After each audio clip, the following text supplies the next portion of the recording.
मी D Bansode आणि आपण पाहत आहात सक्रिय न्यूज। उशिरा सुचलेलं शहाणपण म्हणजे काय याचं ज्वलंत उदाहरण पाहायचं असेल तर केज शहरातील जो उमरी रोड आहे त्या रोडवर येऊन पाहिलं तर अगदी त्याचं मूर्तिमंत उदाहरण दिसतं।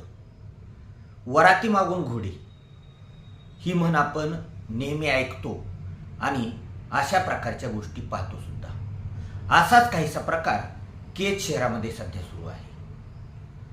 केज शहरातील म्हणजे दोन्ही बाजूला रस्त्याच्या दोन्ही बाजूला मोठमोठ्या वस्त्या मागच्या 20 वर्षापासून झालेल्या आहेत आणि त्या वस्त्यांमध्ये त्या कॉलनीमध्ये जाण्यासाठी रस्ता नव्हता आणि म्हणून मागच्या 20 वर्षापासून संघर्ष केला आणि मागण्या निवेदने अगदी मोठ्या प्रमाणावर करण्यात आली। केज विकास संघर्ष समितीच्या माध्यमातूनही या प्रश्नावर सातत्याने आवाज उठवला। माध्यमांनीही वेळोवेळी हा प्रश्न चव्हाट्यावर मांडला आणि तब्बल 20 वर्षानंतर या रस्त्याच्या कामाला मुहूर्त लागला। त्याचेही तुकडे तुकडे केले। जशा प्रकारे त्या रस्त्याची क्वालिटी व्हायला पाहिजे होती तशी अजिबात झालेली नाही। जाडी कमी करून लांबी वाढवली याचाच अर्थ कुठंतरी गुणवत्तेशी तडजोड करण्यात आली।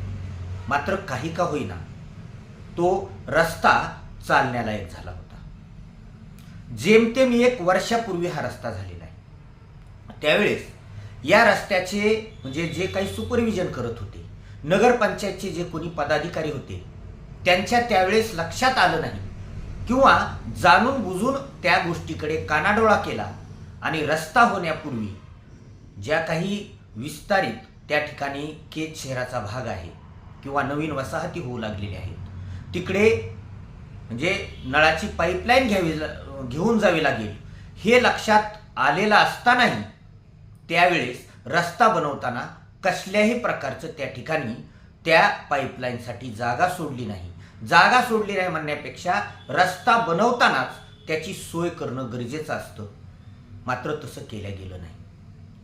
आता नवीन वसाहती त्या ठिकाणी आणखी विकसित होऊ लागलेल्या आहेत। नळ योजना तिथपर्यंत पोहोचलेली नाही आणि मग तिथून नळ योजना कशी न्यायची हा प्रश्न त्या कामावर सुपरविजन करणारा जो अभियंता होता त्याच्या एवढंही डोक्यात आलं नाही किंवा त्याला बुद्धी सुचली नाही आणि म्हणून आता हा प्रश्न निर्माण झाला आहे। मागच्या काही दिवसांपासून एक थोड्या अंतरासाठी एक पाईपलाईनचं काम सुरू केलं।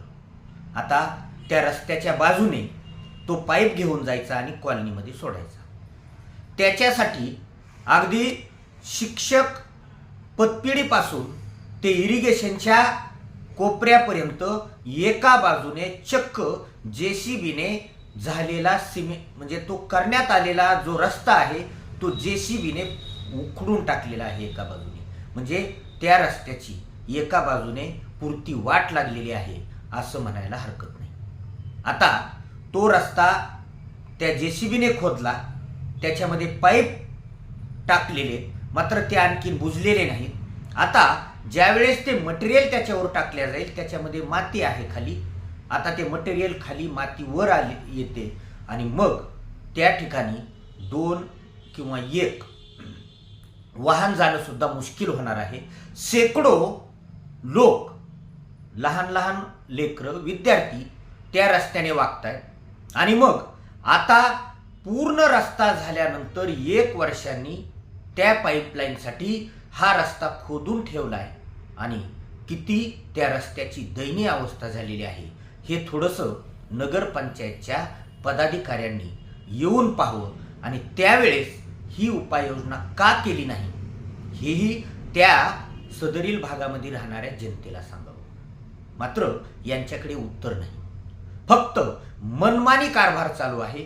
जसं जमेल तसं काम करायचं, मग त्याच्यामध्ये त्या भागात राहणाऱ्या नागरिकांना काय त्रास होतो याचं कसलंही सोयरसूतक सध्या स्थानिक स्वराज्य संस्था अर्थात नगरपंचायतला नाही।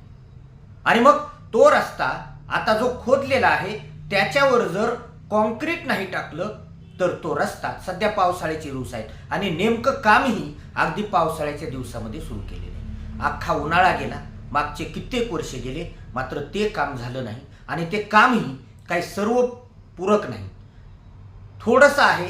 मात्र तेवढ्यासाठी तो शिक्षक पतपेढीपासून इरिगेशनपर्यंत तो रस्ता खोदून ठेवलेला आहे. आता त्या पाण्याचा आणि त्या पाईपलाईनचा किती लोकांना उपयोग होणार आहे हे पाहणं औत्सुक्याचं ठरेल. जास्त लोकांना त्याचा उपयोग सुद्धा होणार नाही.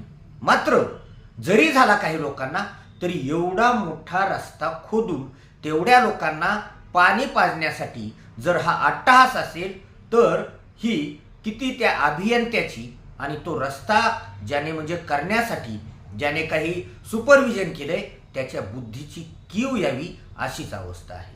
आणि यांना पाठबळ जे मिळतं, हे कर्मचारी जे अशा प्रकारे काम करतात, ते नगरपंचायतचे पदाधिकाऱ्यांचं पाठबळ असल्याशिवाय होऊ शकत नाही.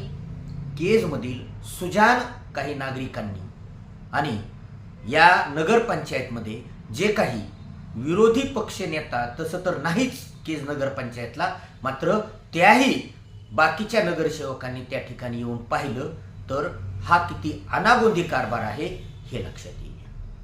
मात्र त्रास हा नक्कीच आता पावसाळ्यामध्ये जनतेला होणार आहे. आजच्या पुरतं एवढंच. सक्रिय न्यूजला सबस्क्राईब केलेलं नसेल तर आत्ताच सबस्क्राईब करा, लाईक आणि शेअर करायला विसरू नका. धन्यवाद.